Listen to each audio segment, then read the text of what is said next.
बच्चों अब next article हम कर रहे हैं पैकिंग फ्रैक्शन या पैकिंग एफिशिएंसी। पैकिंग फ्रैक्शन को पीएफ कहेंगे हम और पैकिंग एफिशिएंसी को पीई कहा करेंगे शॉर्ट फॉर्म में। अब हम इसको पीएफ या पीई को करेंगे।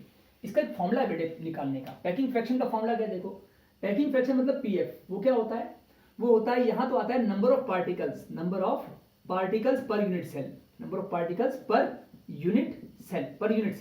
तो इसको हम पता है जेड कहते हैं, तो अगले फॉर्मूले में जेड लिख लेंगे। जेड का मतलब होता है number of particle per unit cell और साथ में इनटू होगा वॉल्यूम ऑफ पार्टिकल। पार्टिकल कैसा होता है, स्फेरिकल होता है, तो स्फीयर भी कह सकते हैं। वॉल्यूम ऑफ पार्टिकल या और स्फीयर का पार्टिकल, जो स्फीयर मतलब पार्टिकल मतलब एटम आयन या मॉलिक्यूल जो भी है वो स्फेरिकल होगा उसका वॉल्यूम। तो उसको हम ऐसे लिखेंगे यहाँ पर वी ऑफ स्फीयर का मतलब पार्टिकल मतलब एटम आयन या मॉलिक्यूल, और डिवाइड कर देंगे वॉल्यूम ऑफ यूनिट सेल के वॉल्यूम से डिवाइड कर देंगे। तो नीचे आएगा वॉल्यूम ऑफ यूनिट सेल। अगर यूनिट सेल क्यूबिक होगा तो यहाँ ए क्यूब आएगा। अगर वो वॉल्यूम यूनिट सेल एचसीपी होगा, हेक्सेन क्लोज पैकिंग, तो उसका वॉल्यूम आएगा। जैसा यूनिट सेल होगा उसका वैसे ही वॉल्यूम यहाँ आएगा। हाँ, नॉर्मली सबसे अधिक हम क्यूबिक क्रिस्टल पढ़ते हैं, क्यूबिक यूनिट सेल पढ़ते हैं, तो यहाँ नॉर्मली ए क्यूब ले चलते हैं। पर अगर कभी क्यूबिक की जगह कोई और यूनिट सेल ले लिया तो उसका वॉल्यूम लेना, तब क्यूबिक का मत लेना। अभी तो हम जनरल जो आपके एनसीईआरटी सिलेबस के अकॉर्डिंग है वो सिर्फ क्यूबिक को लेकर ही पढ़ाया गया होता है और क्वेश्चन भी उसी को लेकर देखते रहते हैं, तो हम यहाँ क्यूबिक को लेकर चलेंगे फिलहाल। तो चलिए, अब हमारा ये पीएफ इतना हो गया, इसको थोड़ा सा बाद में सॉल्व करते रहेंगे। जैसे आप देखिए, इसको तो हम बाद में लिखेंगे, इतना लिख के छोड़ते हैं। पीएफ का फॉर्मूला अपना ये हो गया कि z equal to number of particle per unit cell, और v मतलब वॉल्यूम ऑफ स्फीयर मतलब पार्टिकल, और v मतलब वॉल्यूम ऑफ यूनिट सेल। ठीक है, इस फॉर्मूले को लगाएंगे हम, लेकिन एक छोटा सा फॉर्मूला और ले लो। ये फॉर्मूला समझ गए, इसका एक्सप्लेनेशन ऊपर है। और एक फॉर्मूला है पैकिंग एफिशिएंसी का, ये वाला निकालना है। तो पीएफ का फॉर्मूला तो ये रहा। पीई का पैकिंग एफिशिएंसी जो होता है वो पैकिंग फ्रैक्शन इनटू 100 होता है। यदि हम पैकिंग फ्रैक्शन की वैल्यू को 100 से मल्टीप्लाई कर दें तो पैकिंग एफिशिएंसी भी हमारा आ जाएगा। तो ये हमारा दूसरा फॉर्मूला हमने साथ ही साथ लिख दिया, ये है। अब इसका यूज हम कैसे करेंगे, पहले तो हम निकालेंगे यही पैकिंग फ्रैक्शन या पैकिंग एफिशिएंसी, इस फॉर्मूले से निकालेंगे। किसके लिए, सिंपल क्यूबिक के लिए। लिख रहे हैं for simple cubic, SC. Simple cubic के लिए कैसे निकालोगे, आपको डायग्राम बनाना जरूरी नहीं है, सीधी बात लगाओ कि पैकिंग फ्रैक्शन निकाल रहे हैं। एससी के लिए पैकिंग फ्रैक्शन लगाएंगे। अगर आपको डाटा याद है तो, नहीं याद है तो फिर डायग्राम बनाते रहिए।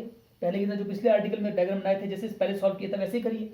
लेकिन अगर वो याद है तो सीधा ही सिंपल क्यूबिक के लिए z इक्वल टू कितना होता है, सिंपल क्यूबिक में बोलो 1 होता है। तो यहाँ z की जगह पे आ जाएगा 1 इस फॉर्मूले में। पीएफ इक्वल टू z की जगह 1 इनटू वॉल्यूम ऑफ स्फीयर गोल होता है ना, उसका होता है 4/3 पाई आर क्यूब, यही होता है वॉल्यूम ऑफ स्फीयर। और नीचे क्या है, वॉल्यूम ऑफ यूनिट सेल कौन सा ले रहे हैं, क्यूबिक ले चल रहे हैं, नाम ही है सिंपल क्यूबिक का वॉल्यूम कितना होता है, ए क्यूब होता है वॉल्यूम ऑफ क्यूब। तो लिख देंगे, बता दिया साथ में, volume of cube A cube होता है, साइड ए होती है पता है आपको, और 4/3 पाई आर क्यूब स्फीयर का होता है, इसमें जो पार्टिकल होते हैं उनका वॉल्यूम। तो एक पार्टिकल वॉल्यूम ये रहा, और नंबर ऑफ पार्टिकल्स मल्टीप्लाई कर दोगे, टोटल वॉल्यूम आ जाएगा सभी पार्टिकल्स का वॉल्यूम, और ये पूरे सेल का, यानी पूरे सेल के वॉल्यूम में से टोटल नंबर ऑफ पार्टिकल्स का वॉल्यूम कितना है। इसका मतलब कि पूरे सेल में पार्टिकल्स ने कितनी जगह घेर रखी है। पैकिंग एफिशिएंसी या फ्रैक्शन का मतलब यही होता है कि टोटल वॉल्यूम सेल में से कितनी जगह उन पार्टिकल्स ने घेर रखी है, और बाकी बची जगह जो रह जाएगी वो किसकी होगी, वो वॉइड्स की जगह होगी। मान लीजिए 100% में से 74% जगह पार्टिकल्स ने घेर रखी है, तो बाकी जगह जो बचेगी वो किसकी होगी, वॉइड्स की, खाली स्थान की। तो ये भी एक क्वेश्चन होता है, कभी पूछें वॉइड्स का परसेंटेज कितनी है, तो आप पार्टिकल्स की जो निकलेगा उसको माइनस कर देना 100 में से, वो करेंगे हम बाद में। पहले तो आप ये देखिए, सॉल्व करते हैं इसको आगे।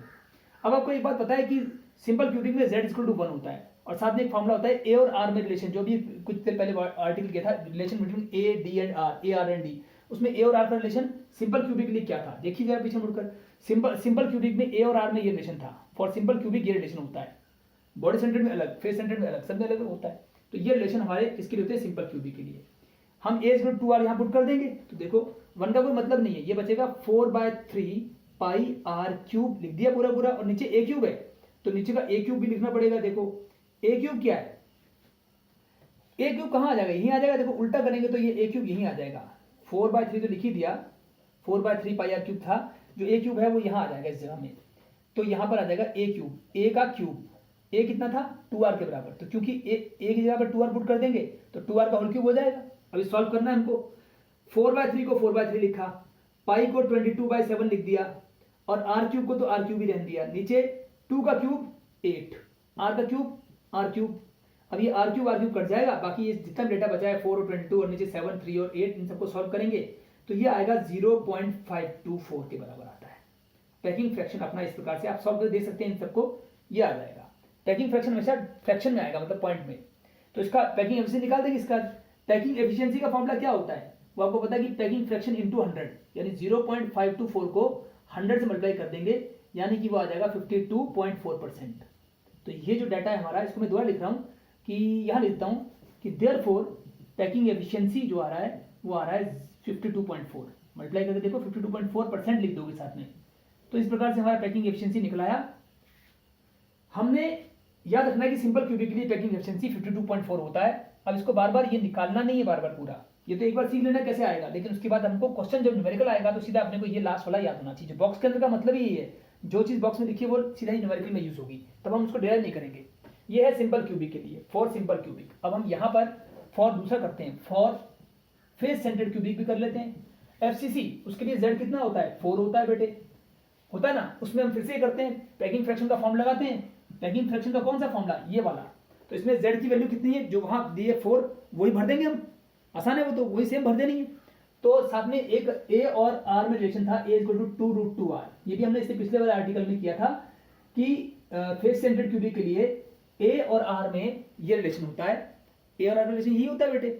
तो इसको दोनों को हम यूज करेंगे। अब इसमें z की वैल्यू 4 है, यहाँ 4 पुट कर देंगे। वॉल्यूम ऑफ स्फीयर वही है 4/3 पाई r क्यूब, लिख दो 4/3 पाई r क्यूब, और नीचे a क्यूब तो है ही, वॉल्यूम ऑफ यूनिट सेल, क्योंकि ये क्यूबिक है फेस सेंटर्ड क्यूबिक। सॉल्व करो, 4 4 जा 16, नीचे 3 भी था, ये 16/3, और पाई को पाई r क्यूब को अभी ऐसे ही रहने दो, और a क्यूब यहाँ आना चाहिए, a का क्यूब।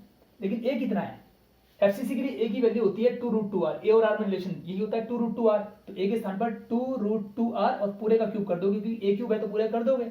थोड़ा सा और सॉल्व करना है, 16/3 को 16/3 रखा, पाई का मतलब 22/7 लिख दिया, r क्यूब को ऊपर वाले को r क्यूब रहने दिया, और नीचे क्या है, नीचे 2√2, 2 का क्यूब 8 और √2 का क्यूब 2√2, तो 16√2 आएगा सारा। अब 2√2 का क्यूब करना 16√2 आ जाएगा, और r का क्यूब r क्यूब भी आ जाएगा। इसको ओपन करना, ये आएगा r क्यूब कट जाएगा, और बाकी सब वैल्यूज आप जानते हैं। √2 की वैल्यू आप जानते हैं कितनी होती है, 1.414 होती है।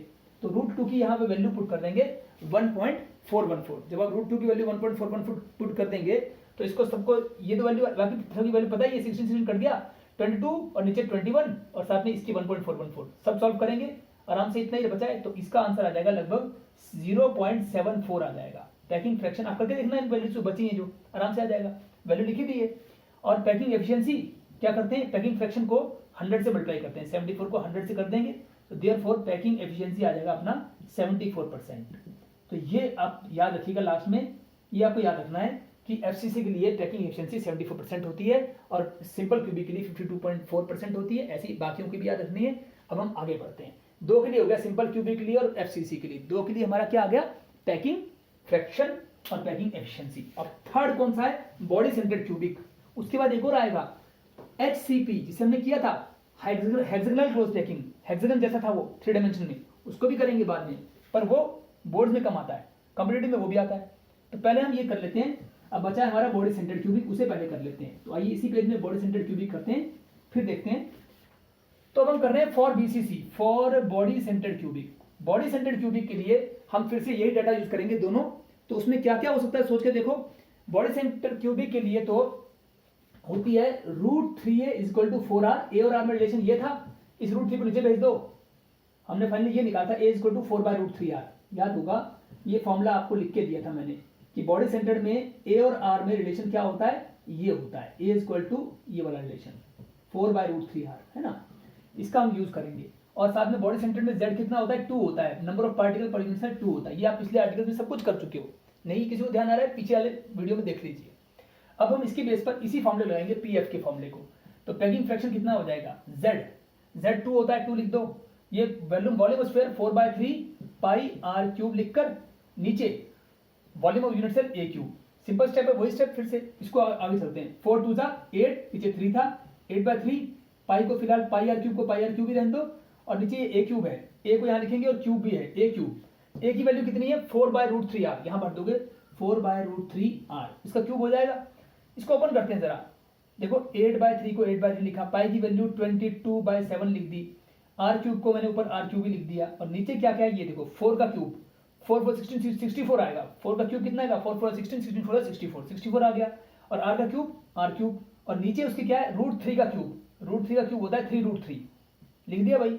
अब आप ये देखिए कि इसका डिनोमिनेटर ये है तो ये 3 और 3 कटेगा, और यहाँ पे 8 का 64 काटते रहना बाद में, और ये सब कट कटा के आर क्यू तो वैसे ही कट गया, तो बचा क्या है 8, ये भी कटेगा 8 का 64, यहाँ दे लिखता हूँ 8, तो बचा क्या है ऊपर 22 नीचे 8 और ये √3 ऊपर आ जाएगा, तो बचेगा 22 और ये √3 ऊपर आ जाएगा, 22 √3 बाय 8 और इंटू 7 भी है, 22 √3 अपॉन 7 इंटू 8 सॉल्व करते रहोगे, कर लेना बेटे, इजी मैथमेटिक्स है। ये सब सॉल्व करके कितना आएगा लगभग 64% के आसपास, यानी सॉरी 0.64, वही 0.68 मैंने याद रखा हुआ है, इसको करके देखेंगे तो भी यही आएगा। तो पैकिंग फ्रैक्शन आपका आ जाएगा 0.68।